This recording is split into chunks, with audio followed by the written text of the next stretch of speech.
Today we'll be discussing the new Michael J. Fox documentary, Still, and we'll be discussing Parkinson's disease. This is Doctor versus Comedian.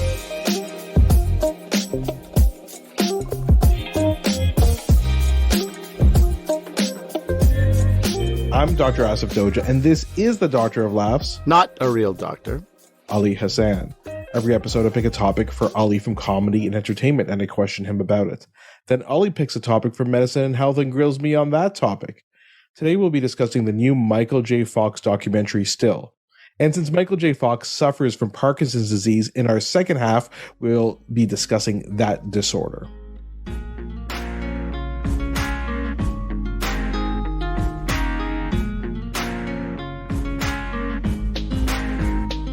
Okay, Ali, let's get right into it. Lots of stuff to talk about today. We're going to talk about Michael J. Fox.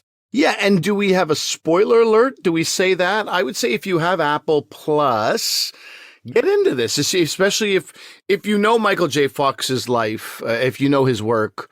I mean, don't hesitate for 1 second. If you're curious about this person, like I'm thinking about like my daughters who are, older teens, would I recommend this to them? I think I would. I think watch it and don't let us spoil anything for you. I mean, it's a documentary about his life. Like you can also look at this on Wikipedia. I think I'm not as worried about spoilers for this if you want to wait. So actually, let's do the first part where we'll talk about Michael J. Fox just in general, and then we can go into the documentary in a little bit. Bet. How about that? Okay. Yeah, sure. Very good. So first of all, Michael J. Fox, an interesting person, one of those people who we always use their first name, their last name, and their middle initial. But do you know the story behind his middle initial? There was already a Michael A. Fox or something. He's Michael Andrew Fox. Yeah, he's Michael A. Fox. And there was already a Michael Fox. That's right. So why J instead of A? So he didn't want to use A because they thought Michael A. Fox, like Michael's a fox, like a hot person. And he thought he was too Canadian. Michael A., Canadian A. Just made up J. There's no, he doesn't have, his middle name obviously doesn't start with a J, as a tribute to actor Michael J. Pollard, who I do not know. And I too do not know Michael J. Pollard. So that's a good start. Yeah, exactly. So that's him. So he was born in Edmonton, but grew up in Burnaby, BC. Have you ever been to Burnaby, BC? I have. A good friend of mine, Salim, is from, who you know as well, is from Burnaby. I've been to his house. There we go. Yeah. Okay. Was he friends with Michael A. Fox back in the day? I don't believe he was, because he's the type of guy who would have told me about that every week of his life. So Michael J. Fox, he became, if you want to watch the documentary, you can learn a bit more about his early life, but he got into acting in his teens, and he was in the show Leo and Me, which was a Canadian series on the CBC. I wanted to ask you if you knew about that show. No, I heard about it only afterwards, that it existed after he became famous, that he was on this show. So I don't know, maybe people watched it when they were growing up. It was in 1979, I think, or 78. So oh yeah, you were a wee one. It was a bit before our time. So then he moved to the US, and I guess when was your first encounter? When did you first hear about him? I think I watched Family Ties right from the get-go. I mean, the way I bawled the final episode suggests that I was there from the beginning. Like I really did, Family Ties and MASH. When these shows ended, I was like, what's happening? Why are there tears running down my face? What is wrong with me? This is not my family. And in a way, like, I guess they were part of my family. I think I watched that show from the beginning as well. You know what's funny? It was, the pitch for that show was hip parents, square kids. Yeah. That's how the writers pitched it to the network, which you can think about from an adult point of view. These were hippies, and then they have the conservative kid, kind of the superficial kid, Mallory, and then the tomboy daughter. So, and because it ran like 7-8 seasons, I remember certain jokes making more sense to me as I became a more aware human being. Like him being a young Reaganite would have been meaningless when I was like 10 years old, right? But by the time I'm 15, now I'm like, okay, now I understand what Democrats and Republicans are and what this is all about and who he's trying to be. And it's an interesting thing, depending on where you are in life. Sometimes a show, you start to appreciate it more. As you grow as a person, the show grows on you too. I think that definitely happened here, although I liked it from the beginning. And one of my favorite things about this documentary, they show the reaction of like cast and crew and writers to the pilot episode, and people are loving it. And it's like even the people who created the show are laughing. And I'm like, what are you laughing about? You knew that line was coming. You wrote these lines. But that speaks to Michael J. Fox's way of We will reading. have a writer on our show pretty soon in the next couple of weeks, like a TV writer. And I'm going to might ask them about that because I do find that very strange. Like, as you said, you know the joke, you wrote it. Is it that funny that the actor is putting it together? I think it does really speak to how an actor can take something off the page and bring it to life in a very special way that writers didn't even imagine. And to be fair, if anybody can do that, it's Michael J. Fox, who has excellent comic timing. So I guess what happened was it was supposed to be Matthew Broderick. Did you know that? And he was unavailable. So that's how he got I did not know that. I just know that there were a couple of very important people that didn't consider him having star material. They didn't think he was the guy. Exactly. Brendan Tartikoff, who headed up, I guess, NBC at the time. Yeah, exactly. Said, this is not a face you're going to see on a lunchbox, which is what that's how far thinking these things are. It's not just let's take a crack at it. This is how much money we're investing in this show and this team and everything behind it. We need this show to be, kids taking this guy on their lunchbox to school every day. That was interesting to see that also. Like that's how far thinking they are. We should probably do a full episode at some point on Family Ties because I really did like that show. And as I was watching this documentary and they were showing some clips from it, I remembered the show was also pretty emotional. You remember when he being Alex Keaton was using some pills. They weren't Keaton. Alex P. Keaton. Yes. He was using some pills, some speed pills to stay up, to study for exams. Remember that episode? I do. And ironically, he was the guy who least needed speed of any other human being at the time. He was so unbelievably energetic. But yeah, both his character and Michael J. Fox. And then Uncle Ned, remember Uncle Ned, played by Tom Hanks? He was the alcoholic. Oh my God. I did not know that was Tom Hanks. Oh my God, it's hilarious. Yeah. You're joking. And then he had all these, I mean, there's so many characters in the show. These girlfriends, one was played by Courtney Cox.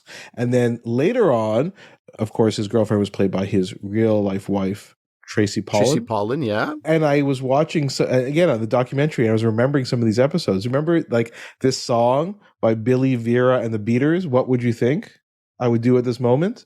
When I'm faced with of course. I'm not singing it, but I'm just telling you. You're definitely not singing it.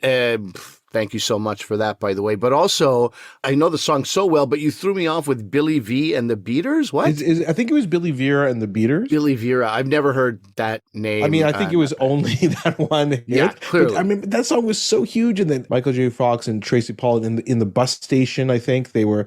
Anyway, I just remember watching that again on the documentary. I'm like, oh my gosh, that episode made me emotional, like to bring you back to that time. Anyway, it was a great show, so fun. We won't sing the theme song either right now. What would you say? No, what would you do if I said at this moment? I'm dying to sing it. I will not do it. All right. No, please don't. No. But I meant the theme song to Family Ties. But anyway, don't sing that. Yes, either. Also a great one.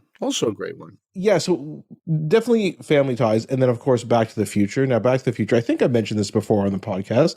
Ollie and I saw this movie together. He probably doesn't remember that we saw it together. I'm not good at remembering stuff. When you were visiting Ottawa, we went and saw it. I was 11, so you were probably 12 when it came out.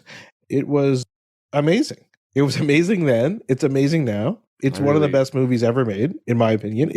And you watch it again, it still holds up. It is crazy. And of course, a bit of trivia on that. It was the role of Marty McFly was initially played by Eric Stoltz. And by initially played by, Asif means was actually played by, not offered to. They did 6 weeks of filming. Which sounds, I'm assuming, is a huge amount for a movie. It's insane. It's insane, man. Like in the end, the entire production was 3 months. So it's half of production. And then 3 months in to be like, I don't know if this guy's got it. Like, what do you do? They're thinking lunchboxes in the sitcom world. And in this Back to the Future, they just go in with a guy who they hope will figure it out. There's a moment in Family Ties, in still in the documentary, they show a moment in Family Ties where this attractive young woman who Alex P. Keaton's obviously very interested in says, I've always found that I'm really attracted to a man with a sense of humor. And it's like 3, 2, 1. A priest and a rabbi walk into a bar. He just starts it. But I mean, it's precision timing. It's really some of the best comedic timing I've Yeah, I've seen. It's I really agree. incredible. It's even just on the cusp of being too, I don't know. It's so good. And so, yeah, of course that was the right choice. And Christopher Lloyd, who played Doc in Back to the Future, said, I was a little bit, he says this in a Variety magazine article. He was kind of, reticent. He was feeling like, oh, God, I got to go through these lines again. We've done With a 6 new weeks of actor, filming yeah. with a new actor. But he said, Michael showed up and made me better. I delivered my own lines better because of because he was so precise with his, I think I can walk 3 steps, spin around, and then deliver the line here. It was all about comedic timing. Yeah, I'll link to that article. Ali and I both happened to read that article independently. We just learned today. We both Well, read. the reason being that there was a hard date on when the documentary was coming out, and I was anxious to get something more before the Information. documentary comes out. And of course, Variety, unlike Doctor versus Comedian, probably got an advance copy. So Back to the Future, definitely amazing. And then it's very interesting what happened with him. And you might remember he had, Back to the Future, Teen Wolf, Casualties of War, Secret of My Success I Never Saw, and Bright Lights, Big City, which I think we referenced on a previous episode. And these are pretty big movies. And then he did a couple movies which I don't even remember him doing. One's called For Love or Money, Life with Mikey, I saw For Greedy. Love of Money. It was so weirdly flat. I just remember because I was in love with Michael J. Fox. This guy could do no wrong. And then that movie came out, and I I always look to myself as the problem first. I remember feeling like, is it me? Do I not get it? And then I had to come to terms with the fact, like, that movie kind of sucked. I don't think that was a good movie. Life with Mikey, I've never heard of. I didn't know that was a thing. I've heard of it. I never watched Greedy. I didn't even know what that was.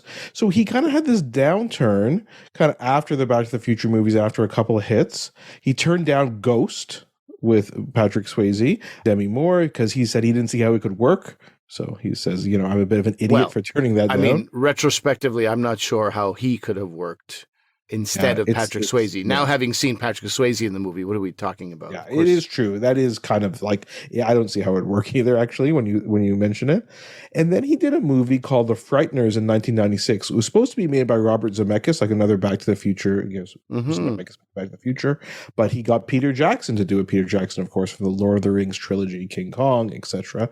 And The Frighteners is a pretty good movie. It's about Michael J. Fox plays a guy who is able to communicate with ghosts, and he uses it to basically do a ghost hunting business, which is actually just a scam. And then there's a malevolent force that comes and he has to fight them. So it's a pretty fun movie. I thought it was good. It wasn't a huge hit. I don't think it made a lot of money, but it was I thought that was maybe him coming back. But in fact, he took a detour and went back to TV and did Spin City. Yeah. For several seasons. With the same, you were just saying reunited with Zemeckis, right? He was reunited with Gary David Goldberg. Right, from Family Ties. Who created his best known work is Family Ties. So they were reunited. Co-producer on that show is Bill Lawrence from Scrubs and Ted Lasso. I think if you watch the documentary, you'll see it's because he was trying to put more focus on his family life, and he thought the schedule was a bit better for the TV show. But now, when you peel back a lot of these layers, you realize what was going on. So he was diagnosed with Parkinson's disease. And of course, the documentary is about this as well. When he was about 29. That floored me, actually. I couldn't believe it. So that's extremely young, okay? Just so we know from the disease. And so that was, obviously a huge shock to him. He kept it a secret from many people, even those closest to him. And he was told that he basically had 10 good working years left. So that's why he signed a contract and did those 3 movies, For Love or Money, Life with Mikey Greedy, one after the other. He's like, I got to make my money. I got to finish acting and I won't be able to act again. So he was kind of panicking. And so now in hindsight, it makes so much sense. At this time as well, he also became an alcoholic. It was his way of dealing with the Parkinson's disease. Particularly a poignant moment in Still is when he said, the doctor came in, he said, I'll never forget this. The doctor told him about his diagnosis. And of course, he would have known nothing about Parkinson's. He probably would have maybe never even heard of it. And the doctor was like, you don't win this game. You lose this game. There's no cure. It's incurable. And don't think this won't happen to you because you can maybe dodge that somehow. you lose. So that, I mean, he was told in no uncertain terms that the end is going to be ugly. And yeah, so you can sympathize with a guy signing on while the money is hot, while the going's good and while he's still a star. I again, like I said, Michael J. Fox can do no wrong in my eyes. So I can sympathize, let me just say that, with him signing on to 3 movies and going through them maybe poorly and not even. And he eventually left Spin City. I must admit, Spin City I've probably seen like 3 episodes. Didn't no watch kidding. I was a big fan. Really? Yeah. I didn't really watch too much of it. And then he was eventually replaced by Charlie Sheen. He left because of his Parkinson's disease in the last 2 seasons, which I forgot that trivia, that he was replaced by Charlie Sheen. And then, after that, during the Spin City time, I should say, he went public with his diagnosis. We'll remember he was on People Magazine, Barbara Walters, and eventually after that, he continued to act. Like, we have seen him in other roles, but I didn't know this till I read that Variety article. He only agrees to do roles if the character has Parkinson's disease. I think he doesn't want to hide it, on screen somehow. And I think he's done animated movies where maybe they don't have Parkinson's disease, but a live action one. So he's been on The Good Wife. He's been did you see on Curb Your Enthusiasm? No. It was about 10 years ago. And he plays himself. And he's like doing all these things, like making noise above the apartment from Larry's. And like he shakes up with his Parkinson's tremor a Pepsi and then like gives it to Larry David and sprays all over it. And Larry David thinks he's using the Parkinson's as an excuse. And anyway, it's really good. It's one of my favorite things he's done recently. So he then became this big advocate for Parkinson's disease. And I can't remember if it's in this Variety article or it's in a different article I read, but he realized what you had said, the doctor said, there's really no cure. There's nothing you can do about it. And he just saw all these other people in the same boat as he was. He was on a lot. This was, again, the beginnings of the internet and chat rooms. He'd go on these chat rooms and see, there's all these other people in the same boat as me, but he has a voice. He could do something about this. And he said he was swimming in the ocean by his house with his kids, and a turtle came up to him, like a sea turtle, and had all these scars on him. He's like, this turtle's lived, how long, 50, 100 years, and has just persevered. He's like, that changed his mind, and he decided, like, he got out of the ocean, whatever. He's like, out of the water, and he's like, I'm starting the foundation. So that's what he did. And they've raised, I think, almost $2 billion. I think 1.75 billion for Parkinson's disease research. We could talk a little bit towards the end about a new discovery in the second half. We can talk about it that really might change the game for Parkinson's disease. And so, he's really a great guy. Well, why don't we talk about the documentary now there, Ali? Like, I think we've, given the flowers to Michael J. Fox quite a bit so far. What did you think of the documentary? It made me pretty emotional. I cried 3 minutes in before the credits rolled. When he falls on the ground, I don't know, I found myself a little bit struck by that emotionally. I found it really, really good. It's done by Davis Guggenheim, Oscar-winning director. He was told one thing and one thing only: no violins. In other words, don't make this a sad thing. Yeah, violins, not violence. Violins. Violins. Not exactly maudlin, right. Not sad. That's right. But otherwise, Michael J. Fox would himself have no control of the editing or influence on it. So that's an interesting place to be in. Just keep it at this tone. And Michael J. Fox himself, as you suggested, doesn't want pity, doesn't want sympathy. But at the same time, you can't help but feel like knowing about this person the way you did. And I thought the name Still is maybe one of the best names of anything ever. He says, Michael J. Fox says, I literally could not be still. As a kid, as a young person, I couldn't stay still. I couldn't sit still, couldn't be still until I could literally no longer keep still. Right? Now he would love to be still, and there's no way because of the shaking and all this, and still also implying his enduring, he's here. He's still here. He's still despite the early diagnosis. And as far as the documentary goes, the music, the various clips, the movement is quite high energy. It'll dip into something more somber and then go high energy. It's at this sort of frenetic pace sometimes, which is or was Michael J. Fox's life and his vibe. So I really thought it was so well put together and really, really, really well done. Yeah, I definitely think people should see this. If you have any doubt about seeing it, definitely watch it. I think first of all, as Ali's saying, it's a celebration of his career, his life and career, and we forget what a good actor he was. Really, we all do, and I think it's I don't know why we just kind of gloss over that he was excellent. Not just a comedic actor; he's had dramatic roles as well, but really, he's great, and he had such a great body of work. So I think that's one thing. It is sad to see Parkinson's disease and how it's affected him. It is a chronic disease. So, in other words, you live with it for a long time. You can pass away from it eventually, but it takes a long time. So you live with these symptoms. And to see someone, as you said, who is so active, running around, as Meredith Baxter says I think it's in the Variety article as well. He would never just walk anywhere. He's always bouncing, jumping, right? Yeah. He's a physical person.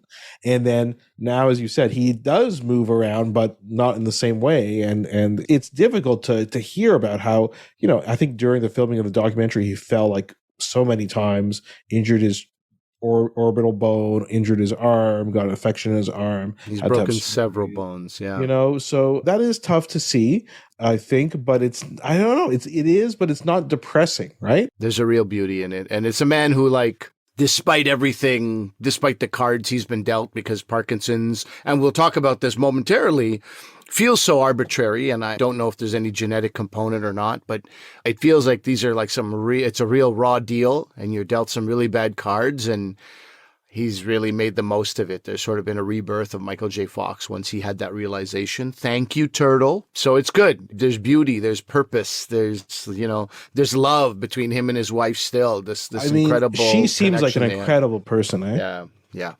Yeah, unbelievable. And so I'm going to give two slightly negative things about this. I don't want this to discourage people.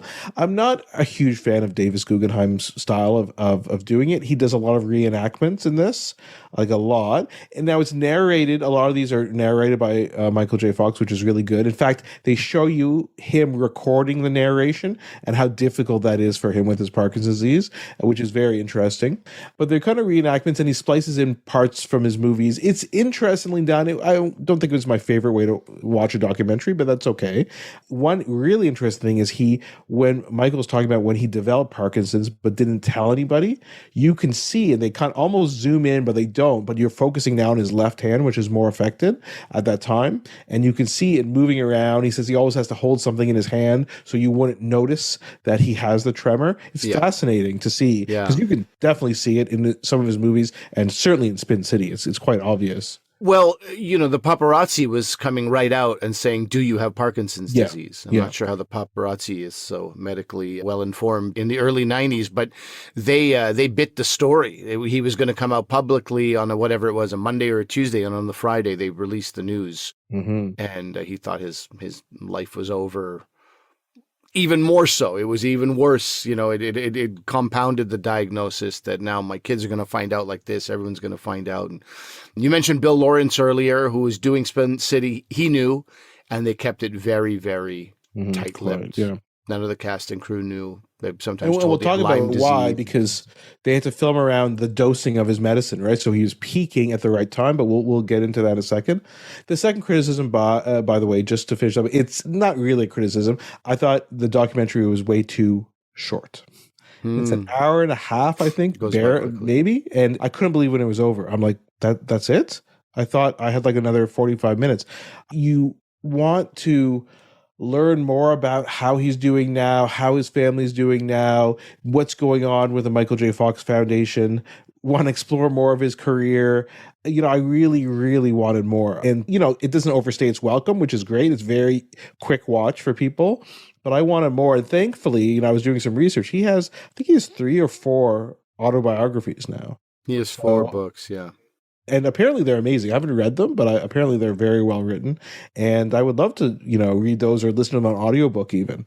So, like I said, it just makes you want more, which maybe is a good sign when it comes to a documentary and learning more about his life. And, he's a Canadian guy. He gave us a lot of entertainment when we were growing up, and he seems like good person. Yeah, and it's a real appreciation of his talent, not just like he was cute and adorable. Even one of the interviewers says, "You get adorable a lot. How annoying is that?" Like he was pigeonholed like that. There's his size and his sort of cuteness overshadowed his actual talent, and that becomes clear in this documentary. I felt maybe it was short because he only had so much stamina to do the narration. He's narrating it. That's true. I felt like we were limited by that, and God, not only on top of the Parkinson's, but this was another emotional moment. He starts talking about his dad, and although it's been a long time since his dad passed, it was 1990 when his dad passed away.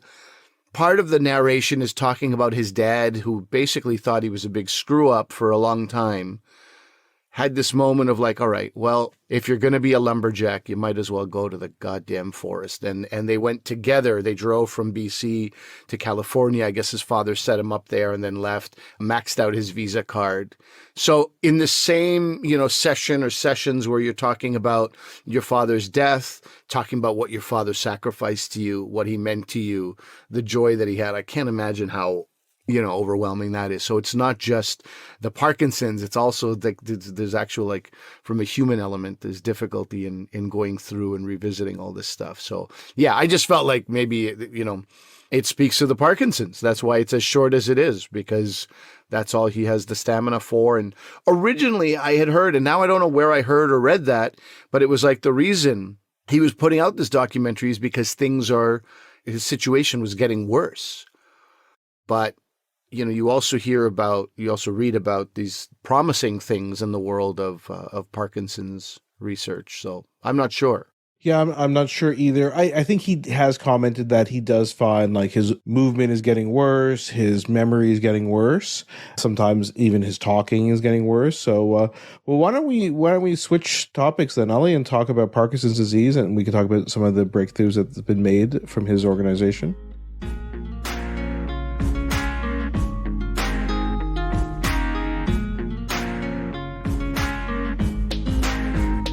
As we both stated just now, Asif, surprised to learn that he had Parkinson's diagnosed in 1991. And that's when these tremors started. And I do remember that. Around the time of Spin City. I also remember his very, very physical choices. And then you look back and you go, that's why he was doing that. So one of my first questions is this unique to Michael J. Fox because of how financially successful he is, because of all the money and influence that Michael J. Fox would have? Is that why he's still able to do so much, because of the money and the access to the best healthcare? Or is this a typical lifespan that he's going through of Parkinson's? Yeah, it is a slowly progressive disease. And a lot of people only get it in their 70s, so it's usually then if you get at that point, it's not the Parkinson's disease that will kill you, it'll be something else.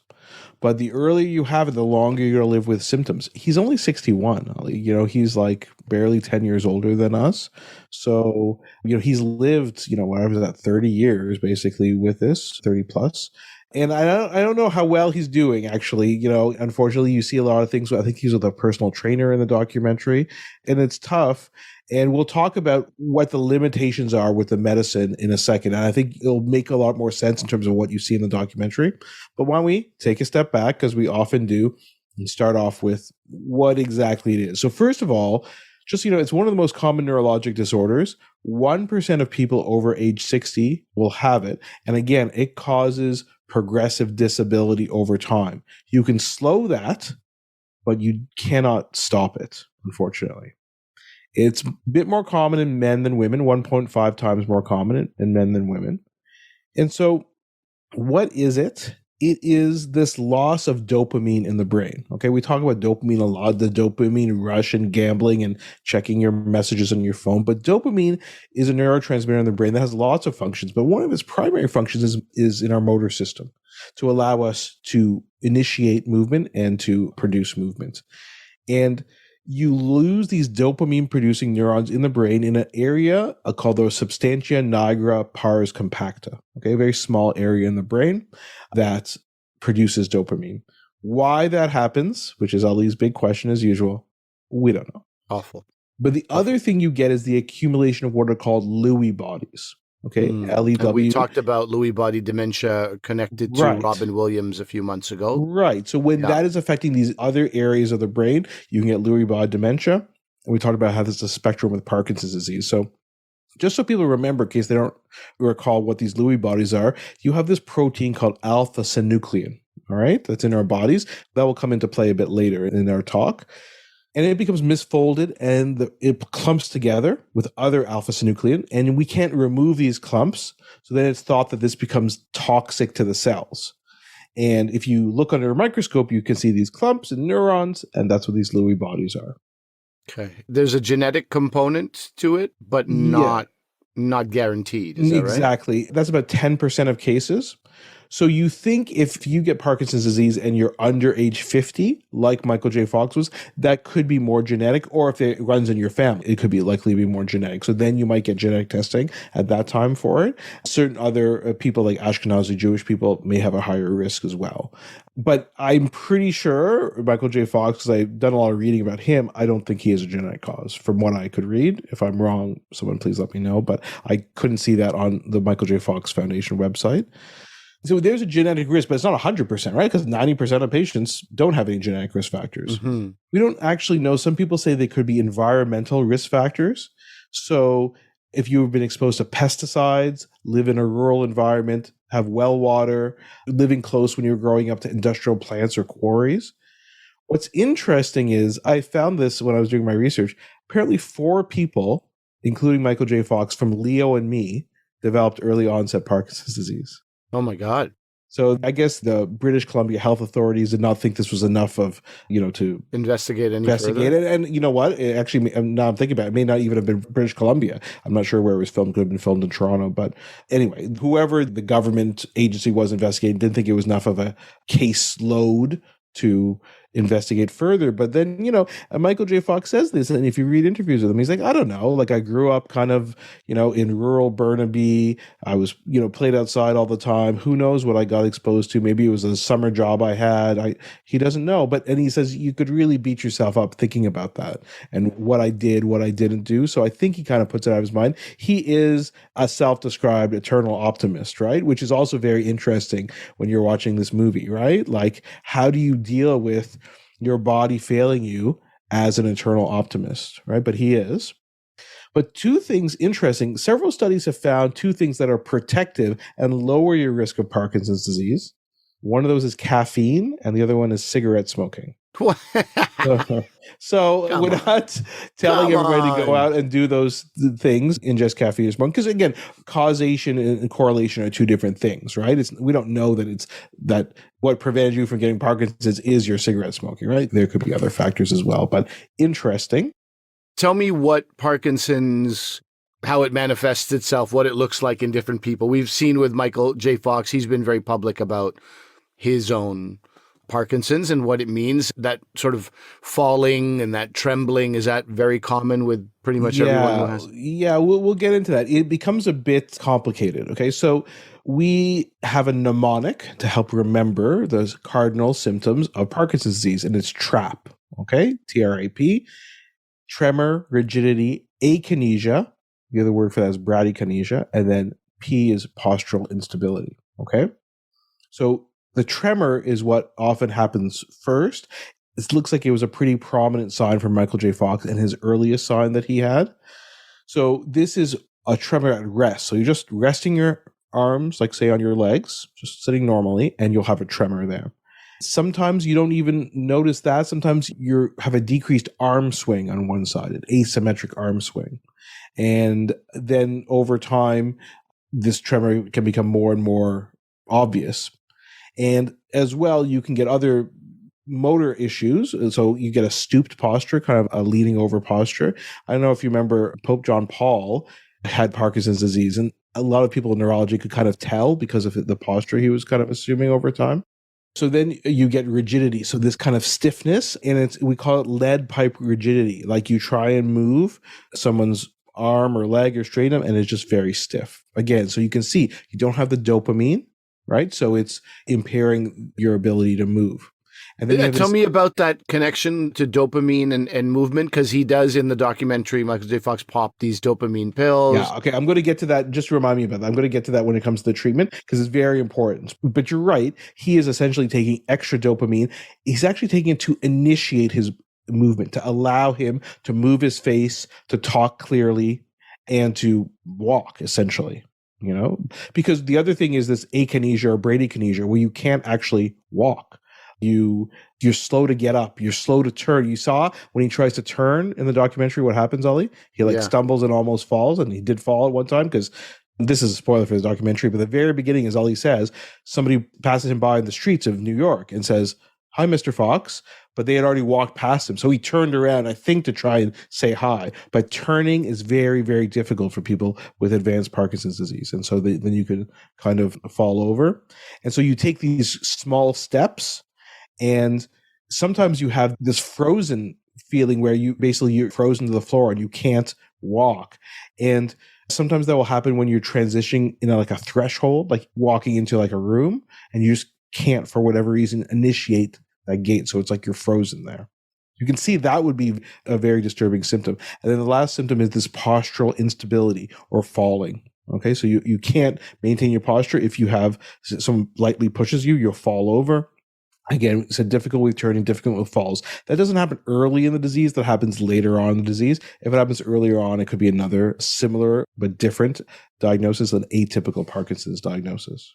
You were mentioning bradykinesia, and you said there's facial bradykinesia also, right? And he said an interesting thing in the doc, also kind of heartbreaking. He said he described Parkinson's as this mask that you wear because he really struggles to show expression of any kind. And I think it's Davis who's interviewing him and says, if you were feeling, unbridled joy right now, what would that look like? And he was like, exactly like this. Mm-hmm. I can't, Yeah, he didn't. Yeah. So you have a decreased blink rate and this decreased facial expression. So other than the tremor, which is an increased movement, okay, everything else is like decreased movement. And that's the main symptoms in Parkinson's disease, though there are other things called non-motor symptoms, which can sometimes be even more problematic. So one is you lose your sense of smell. That can happen early on. Another thing is a very unusual disorder called REM or REM behavior disorder.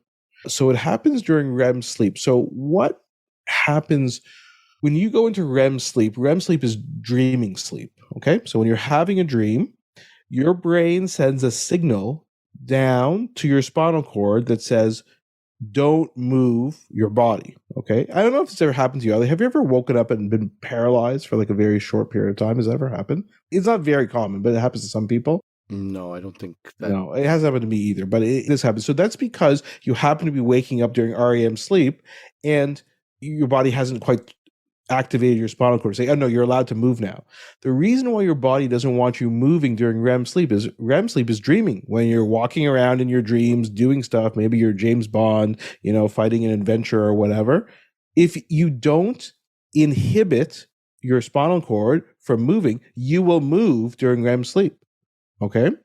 So people who have Parkinson's disease can develop this REM behavior disorder. So you exhibit these movements during sleep because you don't have this inhibition of your spinal cord. So it could be hitting, kicking motions. It can be quite violent behavior because they're acting out their dreams. Especially if their dreams are those James Bond dreams that you're apparently happening, right? You wake up and you've got your wife in a chokehold and you're trying to throw her off the porch. Well, anyway, it would be very serious. So, that's probably a whole other episode about these types of REM behavior disorders.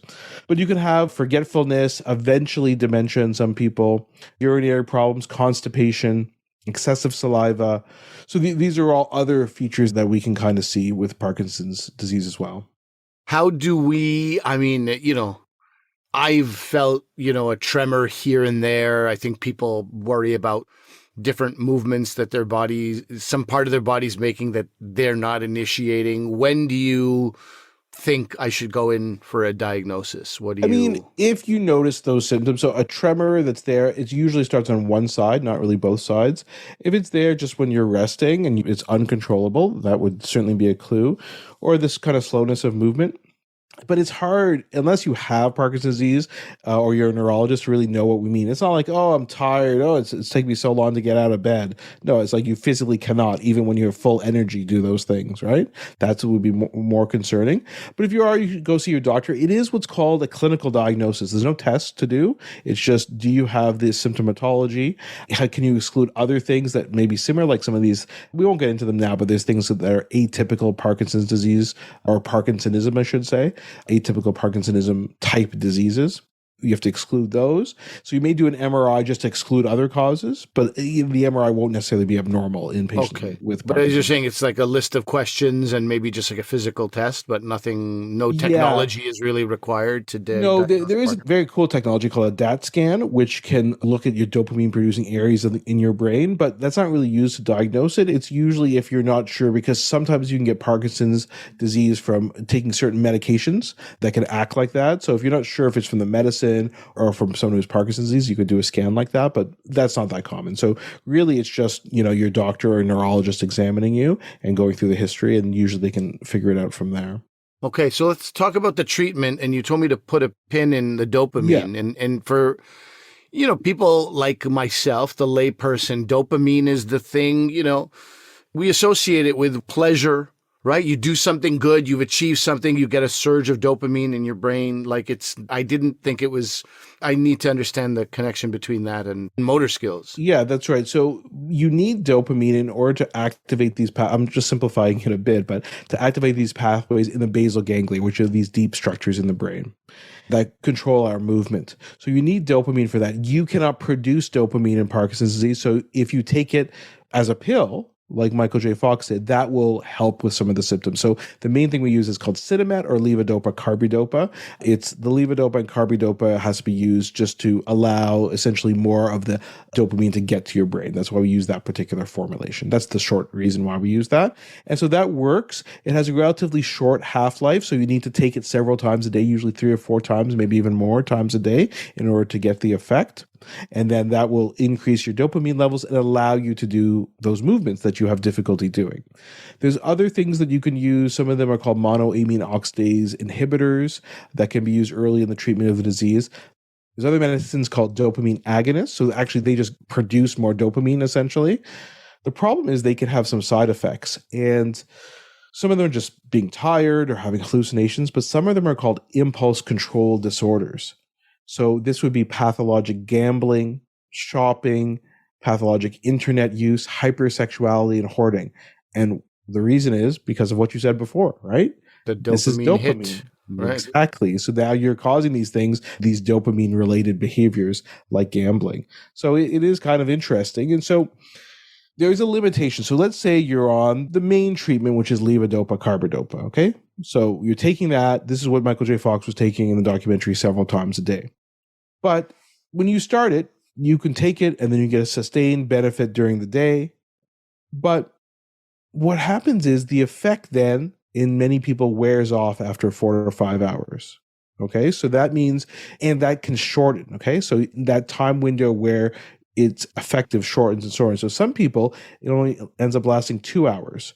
So you have this on time where the medicine is working. It's on, it's helping you with your tremor and your bradykinesia, akinesia, your rigidity. And then you have off time where it's not working. So you want to maximize on time and minimize off time. And so there's other ways to do it to try and maximize that on time. So some of it is you can actually get a continuous pump of dopamine that goes actually into your small intestine. You can get a portable pump. There's other medicines that can kind of help to prolong that on time. So that's a problem because you get this wearing off phenomenon happening more and more as your disease progresses. So that is, I think, one thing that's going on with Michael J. Fox. And as he was saying in the documentary, he had to time that perfectly. He had to do that on Spin City, time it perfectly. So he was on when he was filming and off when he wasn't. And then it was even harder during the documentary, right? He had to take it, wait, he feels it going on. And I won't ruin the documentary for people, but it's very interesting the way he describes the feeling of the dopamine. He knows when it's working. There's another problem, though, with the dopamine is because several months or years after you start taking this levodopa, carbidopa, you can develop what's called peak dose dyskinesias. Okay. So when the dose is at its highest, right, in your body, you get these other movements, these uncontrollable twisting kind of movements and those turning movements. And that's what you see often in Michael J. Fox, especially years ago. You remember when he's testifying before Congress, right? That was probably when we saw it the most. Also, when he was on The Good Wife and Curb Your Enthusiasm, he's all these twisting, moving postures.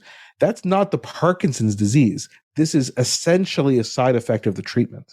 Okay. Remind people why he was testifying before Congress, for those people who don't know. Sorry. I out of the blue. So he was, himself and Muhammad Ali were testifying to increase funding for Parkinson's disease. So they both met with him. I think that was in the late 90s. They went before Congress. So it's a bit weird because you think, well, the problem with Parkinson's disease is you can't move that well, but he's moving way too much. Like he's flinging his arms around, but that's because he's having these dyskinesias. And so you can imagine if you have motor fluctuations where you're going on and off, and then you have a shorter on time, and then at the peak of that shorter on time, now you're getting dyskinesias, it's not going that well, right? Because you're having a very minimal amount of time where you actually are on, but then that good period is interrupted by the dyskinesias. So you can see it can be very difficult to treat. So this is the complicating factor. And I think if you think back to the documentary, you can see what was happening, right? That's why he's trying to get that sweet spot where he's not having a lot of dyskinesias. He's on, but it's tough over time. I noticed he had a kind of a trainer, physiotherapist. So I don't know what that guy's role was, but he had somebody with him, an aide who would help him exercise and all that. Is that exercise of some benefit? Is that a huge part of Parkinson's? Are there other things that can help besides? For sure. Exercise, diet, these things are all important. Eventually, you want to be followed by someone who can assess your swallowing and feeding. But there's other things. Some of them are really minor. Some of them are major. So a minor thing is laser shoes. Ali, do you own any laser shoes? I mean, I can check, but I didn't buy them knowing that they existed. Is that possible? No, I probably would know. It sounds cooler than it is. It actually is pretty cool. So it's not lasers like shooting at lasers like Star Wars, but basically the shoes emit a laser beam on the ground ahead of you. And this provides a clue about where you should step to in order to initiate your steps. And for some reason, having a cue like that laser beam, a horizontal beam in front of you, allows people to focus and walk better for whatever reason. And it's been shown to improve. So that's like one small thing that I could do, but we can also talk about huge things, and they involve brain surgery. Okay. In the past, they would do what was called a thalamotomy or pallidotomy, which was lesioning, basically destroying these areas in the brain to try and give symptoms. Michael J. Fox had a thalamotomy in 1998. Okay. Oh, yeah. Okay. And that was, I think, for tremor. I'm pretty sure it is for his left-sided tremor. That would be my guess. Now we've kind of moved a bit further ahead and we're doing deep brain stimulation, or DBS. Okay. So that is basically you implant a stimulator in the brain and you pick, we know which targets can help in Parkinson's disease, and then it stays in your brain and you can program it remotely and you can change stimulation patterns to try and improve symptoms.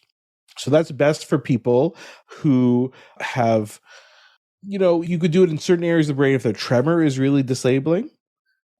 Or you could do other areas if you have problems with disabling motor fluctuations or dyskinesias, then this is an option for people as well. Again, you typically want to do it in younger, healthier people if you can, but it doesn't mean you cannot do it in an older person. And there's a few other things that you have to watch out for. So there is a lot of promise there. Can we link this type of thing to the money that's been raised by the Michael J. Fox's, the people like this and the foundation? Good question. Not the DBS, but I did mention I was going to talk about a new study that just came out like a couple of weeks ago. So it's a huge undertaking for what they did. So what they were doing for many, many years, the Michael J. Fox Foundation for many years, they were doing, and I'll link to some articles where they talk about how they decided to do this. There's a good Stat News article which talks about how the Michael J. Fox Foundation decided what to focus on. But they were doing it was basically called a natural history study and are looking for progression markers. Can you find biomarkers that you can test that can indicate someone has Parkinson's disease and who progresses and who does not? Okay. So they did this for years and years, and they've published the article last month where basically it goes back to that alpha-synuclein. And basically they were able to, and that alpha-synuclein we can only really see in brain tissue. So when someone dies, we can cut up their brain, look at it under a microscope and see, oh, you had lots of alpha-synuclein. That's why you had Parkinson's disease, or that's why, say, Robin Williams had Lewy body dementia. But now they're able basically to do, I'm simplifying this quite a bit, but I'll link you to the article. Now they can test it in the spinal fluid. So you don't have to just test it after someone dies. Now you should be able to test the levels of alpha-synuclein in someone, but just by doing a spinal tap. Spinal tap is still invasive, but it's much better than do it on someone only after they're dead, right? And the best part was they found that it definitely predicts people who have Parkinson's disease if you have a high level of alpha-synuclein, but it was abnormal in less than 5% of people without Parkinson's disease. So essentially, it's a test to see whether you have Parkinson's or whether you do not. And getting a biomarker for the disease is really impressive because remember, we said before, there's no test for the disease. It's only a clinical diagnosis. But now it looks like we do have a biomarker. And what that can mean for the future is now if you do a treatment and you see, is it possible? We're not there yet, but then can you see, oh, you've decreased the level of the biomarker. Has that improved your symptoms, right? We have another way of measuring whether we're doing something. If we eliminate the amount of alpha-synuclein in the spinal fluid, can that cure somebody? Also, what if you have a risk of developing Parkinson's disease because you have a family history? Then can you just do serial spinal taps and measure the spinal fluid, and then you intervene when you detect the alpha-synuclein, and then maybe you can prevent the disease? There's so many ways that this could go. It's not, we're not saying, oh, after this, now we're going to have a cure immediately. And that's never what the Michael J. Fox Foundation did. And Michael J. Fox, if you read about it himself and the CEOs and the chief medical officers of their organization, were always skeptical when some researchers like, just give me $5 million and I'll have a cure for you in like 2 years. They know that's not possible, but this is a huge breakthrough for Parkinson's disease. And then maybe it'll even be a blood test or like a cheek swab or a nasal swab, right? Maybe we'll be able to refine it even more. So it's a huge deal. And again, it's just through the fundraising efforts and support of research for the Michael J. Fox Foundation.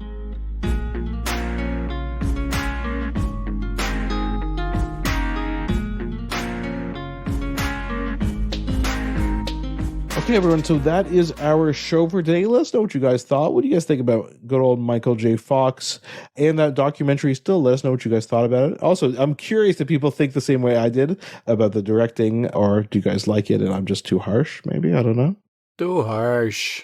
By the way, Davis Guggenheim, who directed the documentary, do you know who he's married to? Another 80s teen sensation, Adventures in Babysitting. Oh, Elizabeth Shue is his wife. Interesting. Very interesting, yes. Also from The Boys on Amazon Prime. Mm-hmm. So anyway, great actress. Since you love trivia so much, Asif, let's end on another thing. Gary David Goldberg, okay, tangentially connected to this whole story, who created Family Ties and then Spin City, had a dog. What was that dog's name? I don't know. You Sit got it? Ubu Sit? Sit Ubu Sit, buddy. That was Ubu. Oh. Ubu was his dog. So if you don't know, if you grew up in the world of sitcoms, many sitcoms would end at the end with the Sit Ubu Sit if Gary David Goldberg had a hand in them. Oh my gosh, yeah. I tell you, man. Ubu's unbelievable. I did not know that. See, you learn something new every day on this show. So reach out to us, drvcomedian@gmail.com, Dr. V Comedian on Twitter, Facebook, Instagram. We are everywhere, not on TikTok. We've covered that before. And remember that although I'm a doctor, I'm not your doctor. Medical issues we talk about are for your interest and information only, and they're not medical advice. Please consult your medical professionals for actual medical advice. Thanks for listening. Bye.